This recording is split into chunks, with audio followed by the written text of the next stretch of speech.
राम जोहार जय हिंद। आज हम विशेष शिक्षा स्पेशल एजुकेशन आईडी का 10th पेपर में पहुंच गया हूं और इसमें है इंक्लूसिव एजुकेशन। तो आप समझिए इंक्लूसिव क्या है, कैसा इंक्लूसिव है। इंक्लूसिव इंक्लूसिव इंक्लूसिव यानी समावेशी समावेशी समावेशी।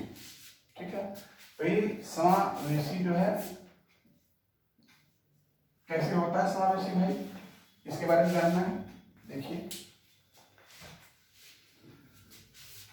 इंक्लूसिव एजुकेशन समावेशी शिक्षा, डाइवर्सिटी और इंक्लूजन एकता और समावेशिता यानी विविधता में एकता।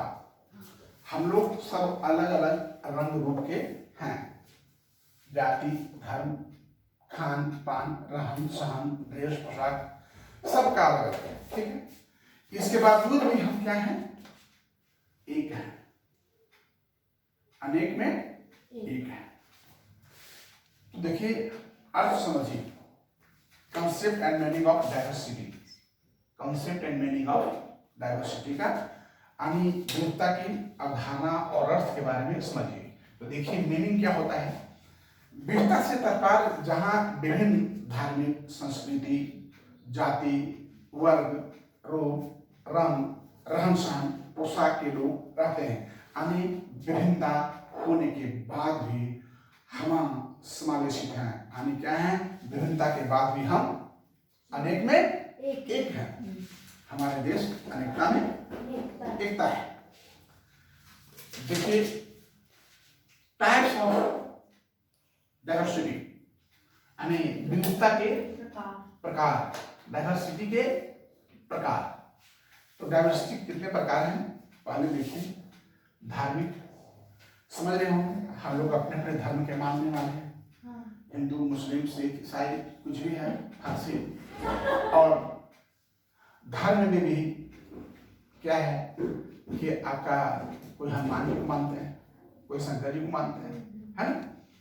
तो ये विविधता में एकता है, फिर भी हम लोग सब एक हैं।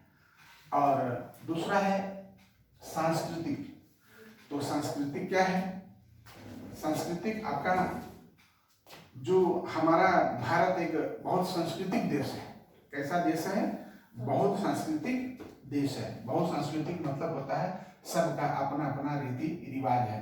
कहीं कहीं शादी ब्याह में जाएंगे तो मांसाहारी चलता है, कहीं कहीं नहीं चलता है। कोई कोई वैष्णव धर्म को मानने वाले हैं, कोई कोई नहीं मानने वाले हैं।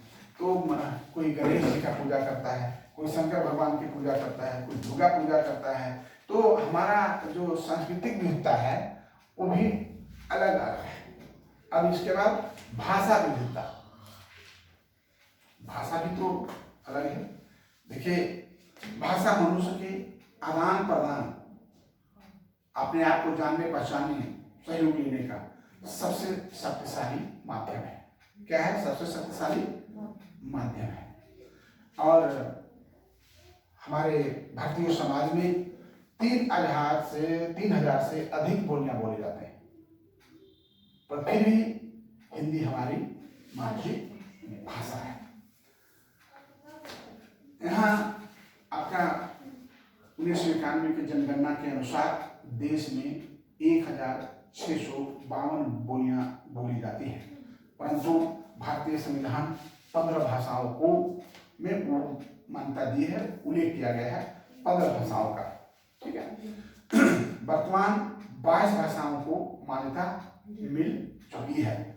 इसके अतिरिक्त इस 22 भाषाओं के अतिरिक्त भी अनेक भाषाएं हैं, जैसे बघेली अवधी भोजपुरी ब्रज बुंदेली, बहुत सारे भाषा हैं। हम समझते हैं कि हर 200 किलोमीटर पर भाषा, मतलब 100 किलोमीटर भाषा चेंज होती है। झारखंड में झारखंडी, यहाँ से फिर चले जाइए आपको 150 किलोमीटर आगे तो मगही, वहाँ से फिर आगे चले जाइए तो भोजपुरी, उससे अब 200-100 किलोमीटर आगे चले जाइए तो वो आपका यूपी वाले भाषा बोलने लगते हैं अवधी। तो हर शोध डोजन के बाद भाषा जो है वो चेंज हो जाता है। अब जातीय विविधता है, जातीय विविधता देखिए भारतीय समाज में वैदिक काल से यानी बहुत पूर्व से ही, वैदिक काल से ही हमारा जातिपन व्यवस्था बना हुआ आया है।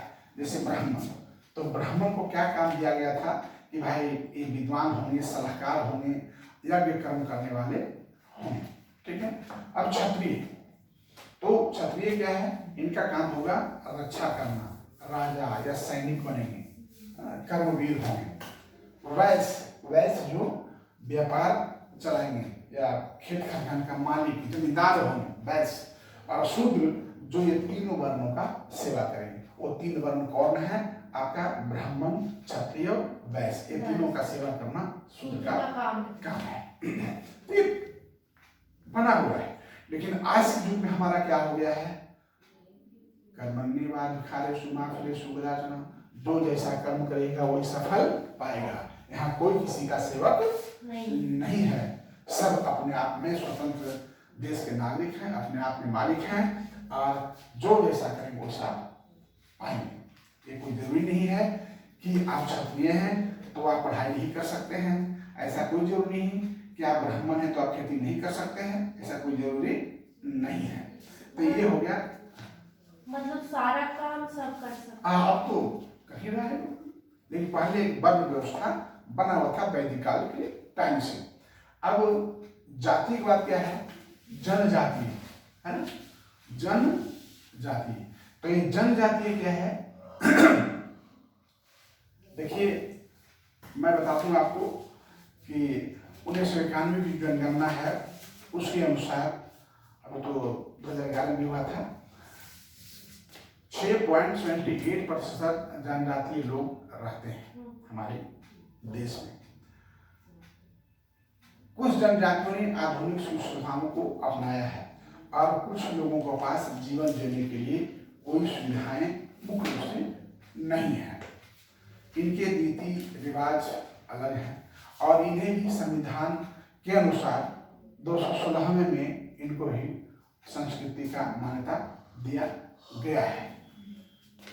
ये हमारा ज्यादातर मध्य क्षेत्र में ज्यादा लोग मिलते हैं, जैसे मध्य प्रदेश, बिहार, उड़ीसा, पश्चिम बंगाल, बहुत हर जगह संथाली, मुंडा, करिया, उरांव, भुइयाँ, ये लोग सब बहुत सारे जनजाति के लोग हैं जो वहाँ मिलते हैं। तो हमारा क्या था आज का वीडियो कि इंक्लूसिव एजुकेशन, समावेशी शिक्षा। समावेशी का मतलब है मिलना, समावेशी। तो ये विविधता में एकता, विविध होने के बाद भी हमने एकता है, एक कैसे हम समझेंगे, इससे हो जाता है कि हमारा धर्म, जाति, जनजाति, संस्कृति, भाषा सब अनेक है, फिर भी हम अपने देश में सब एक हैं, अनेकता में एकता है। जय हिंद।